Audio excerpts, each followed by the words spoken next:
बिस्मिल्लाहिर्रहमानिर्रहीम, अस्सलाम वालेकुम। Welcome to my kitchen. आज मेरे किचन में सर्दियों की बहुत ही फेमस स्वीट डिश बन रही है। आज मैं बना रही हूँ गुड़ वाले चावल। बहुत ही मज़ेदार, बहुत ही टेस्टी ये चावल बन के तैयार होते हैं। बहुत ही कम चीज़ें इसमें जाती हैं और बहुत ही झटपट से ये चावल तैयार हो जाएंगे, लेकिन उसके बावजूद इनका टेस्ट जो है वो एकदम A1 बनेगा। तो ज़रूर ट्राई कीजिएगा मेरी इस रेसिपी को। तो चलिए इस मज़ेदार सी रेसिपी को बनाना स्टार्ट करते हैं, लेकिन उससे पहले अगर आप मेरे चैनल पर नए हैं तो काइंडली इसको सब्सक्राइब कर दें और साथ ही बेल आइकन को भी प्रेस कर दें ताकि मेरी हर नई आने वाली वीडियो की नोटिफिकेशन सबसे पहले आप तक पहुंचे। तो मज़ेदार से गुड़ वाले चावल बनाने के लिए हमने यहाँ पर सबसे पहले ले लिया है गुड़। तो मैंने यहाँ पर 400 ग्राम गुड़ लिया है और इसको अब मैं एक पतीली में शामिल कर दूँगी। अगर आप ज़्यादा मीठा खाना पसंद करते हैं तो आप 500 ग्राम्स के बराबर भी गुड़ को ले सकते हैं। तो आधा कप मैंने इसमें पानी ऐड किया। अब लो फ्लेम में मैं गुड़ को पका लूँगी। अब गुड़ को लो फ्लेम में इतना पकाऊंगी कि इसका शीरा तैयार हो जाए। तो इसको मैं बिल्कुल लो फ्लेम में पका रही हूँ और साथ साथ बीच में इसके चम्मच भी चलाती जा रही हूँ ताकि गुड़ जो है वो पतीली से लगे ना। तो ये देखिए कुछ ही देर में गुड़ जो है वो अच्छे से मेल्ट हो गया है और इसका एक अच्छा सा सिरप तैयार हो गया है। तो बस अब फ्लेम को मैं ऑफ़ कर दूँगी और इसको थोड़ा सा मैं ठंडा होने दूँगी। उसके बाद हम इसको छान लेंगे। तो यहाँ पर देखिए मैंने एक बॉल ले लिया और उसके ऊपर मैंने छन्नी रख दी है इस तरीके से। अब जो हमने शीरा तैयार किया था गुड़ का वो मैं इसमें डाल दूँगी। तो ये देखिए गुड़ का जो सारा शीरा है वो मैंने डाल दिया छन्नी के अंदर और आप देख रहे होंगे कि काफ़ी इम्प्योरिटीज़ थी इस गुड़ में, तो ये अलहदा हो गई हैं। तो आप भी जब भी गुड़ का शीरा बनाएं तो इसको इस तरीके से ज़रूर छान लिया करें। तो यहाँ पर एक अलहदा पतीली ले लिया मैंने। अब इसके अंदर मैं ऐड करूँगी हाफ़ कप के बराबर घी। अगर आपके पास घी नहीं है तो आप ऑयल का भी इस्तेमाल कर सकते हैं, लेकिन मैं आपको यही सजेस्ट करूँगी कि आप घी का इस्तेमाल करें। और अगर आप देसी घी का इस्तेमाल करें तो इस रेसिपी का जो टेस्ट है वो और भी ज़्यादा बढ़ जाएगा। घी जैसे ही मेल्ट होगा तो इसके अंदर मैं इलायचियाँ ऐड करूँगी। ये 2 बड़ी इलायची हैं, इनके मुंह मैंने इस तरीके से खोल दिए हैं।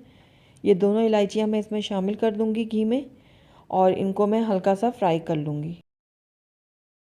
हमने इनको जलाना नहीं है, बस हल्का सा फ्राई करेंगे कि इनकी जो खुशबू है वो घी में आ जाए।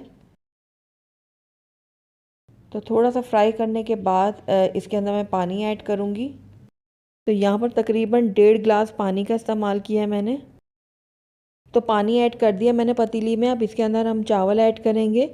तो यहाँ पर 2 कप मैंने बासमती चावल लिए थे जिनको आधा घंटा पहले मैंने अच्छे से धो के और भिगो के रख दिया था। अब ये सारे चावल जो हैं वो मैं पतीली में शामिल कर दूँगी। मिक्स करूँगी इसको मैं थोड़ा सा। उसके बाद इसको कवर करूँगी और चावलों के अच्छे से पकने तक इसको कुक कर लूँगी। जब पानी में बॉयल आ जाएगा तो उसके बाद हम फ्लेम को लो कर देंगे और लो फ्लेम में चावलों को कुक करेंगे। तो ये देखिए चावल हमारे अच्छे से कुक हो गए हैं, बहुत अच्छे से गल चुके हैं चावल। ये देखिए पानी भी सारा हमारा ड्राई हो चुका है। तो ये देखिए चावल को हम चेक भी कर लेते हैं। ये देखिए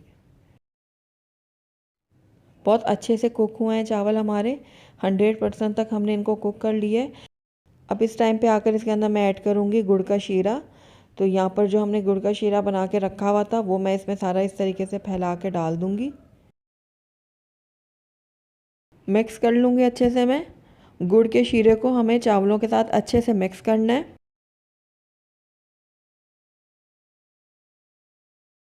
तो ये देखिए गुड़ और चावल अच्छे से मिक्स हो गए हैं। तो बस अब फ्लेम को मैं लो कर दूंगी और लो फ्लेम में तकरीबन 15 मिनट के लिए इसको दम के लिए रख दूंगी। तो तकरीबन 15 मिनट हो गए हैं चावलों को दम पे रखे हुए। तो ये देखिए चावल हमारे परफेक्ट रेडी हैं और बहुत ही ज़बरदस्त सी इसमें खुशबू आ रही है।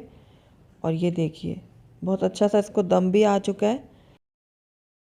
तो गुड़ वाले चावल हमारे बिल्कुल रेडी हैं। आइए इनको अब हम डिश आउट कर लेते हैं। तो अल्हम्दुलिल्लाह हमारे बहुत ही टेस्टी, बहुत ही मज़ेदार गुड़ वाले चावल बनके तैयार हैं। और आपने देखा कि कितने झटपट से ये तैयार हो गए और कितनी कम चीज़ें इसमें गई हैं और टेस्ट में तो इसका कोई जवाब ही नहीं है। तो ज़रूर ट्राई कीजिएगा इन सर्दियों में आप मेरी इस रेसिपी को। तो अगर आपको मेरी रेसिपी पसंद आई है तो इसको लाइक करें, अपने दोस्तों के साथ शेयर करें और अगर पहली दफ़ा मेरे चैनल पर आए हैं तो काइंडली इसको सब्सक्राइब भी कर लें और साथ ही बेल आइकन को भी प्रेस कर दें ताकि मेरी हर नई आने वाली वीडियो की नोटिफिकेशन सबसे पहले आप तक पहुँचे। और कमेंट करके मुझे ज़रूर बताइएगा कि आपको मेरी रेसिपी कैसी लगी और साथ ही मेरे फेसबुक और इंस्टाग्राम के पेज को लाइक करना मत भूलिएगा। Thank you for watching. अल्लाह हाफिज़।